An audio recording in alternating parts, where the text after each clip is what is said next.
We're on our Canon 50D. How do we set this up to use RAW file types rather than JPEG? We go into our menu on the back here. You'll find that the items in the display on the top are really for as you're shooting.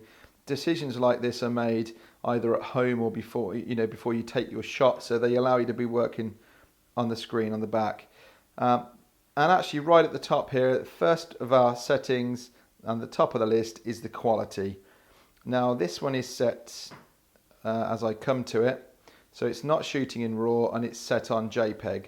Now there is for large, medium and small file sizes, there's a standard or a regular type and then a fine version they call it. So it's a higher quality image, the same resolution, the same amount of pixels, but you're taking up double the size really on the card. It's taking a lot more information and it's a finer image. I would always choose that, so either flick this.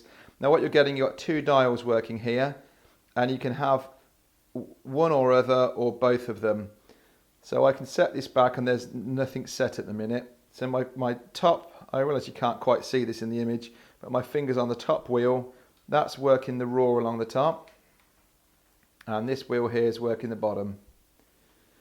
Alright, so it shows me on here that in the large, on this camera, 4752 is the width of that file. Take it down to medium, we're down to 3.4, small is down to 2.3, so that's still a big file even at small. But I would leave that. I would encourage you to take big files. It's always easier to crop them, to resize them, but if you want to, maybe you've shot your image wider than you want it really and you want to be able to zoom in on it and just crop a middle area of it for your actual photo. Maybe you've taken a family portrait and you've got a lot of room around it because that's as much as your camera could do, or you wanted that at the time, but then you're thinking, now I want to put this onto a canvas, put it on the wall, actually I'd really like to crop in on that image. Always pays to have as big as possible there. Now you can choose on this with the RAW. Again, the same thing happens with RAW. You've got three different file sizes here because maybe you want the benefits of RAW. The beauty of RAW being, you'll see on one of the blog posts that you can actually, I can change white balance, I can adjust the exposure within my computer really as I would in the back of the camera here. It really is powerful, and then from the software I can save it out as a TIFF or as a JPEG. When I'm saving in JPEG, I'm compressing this image down straight away to make a smaller size, and every time I save that as a JPEG it's losing quality. So for me to save it as a JPEG from here and then try and save it out into a TIFF later is a bit silly really. We really want to be shooting in RAW straight out. I realise that it means you've got to go through another process somewhere because your RAW won't be recognised. You can't upload that to Facebook, for instance, as a RAW. You need to convert it into a JPEG file. Your RAW is very much as it says, it's the raw data that is there, and it does need converting over.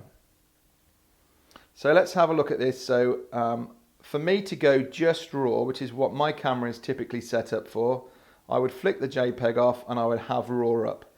Now this again is 4700 pixels. Now if I know that these aren't really going to get blown up, I'm not going to want to print them out at A3.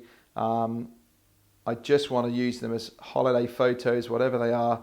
Then I can just set it on here, and if I press set, that's now changed, as you can see on there. Let's jump back into that. I can go down to the smaller size of RAW. Now it might be that you think, I want a RAW file, but I also want to be able to quickly put this up to Facebook. So you could set this down here and it's not going to take a lot more space up to be able to shoot a low res. In fact, you could even take it down to here as a JPEG.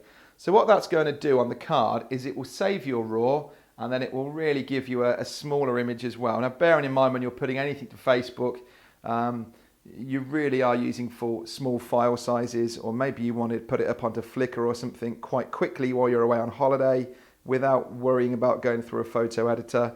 So that's an option, but bear in mind you're saving 2 images every time, so you're going to need bigger cards. It's going to take up more space.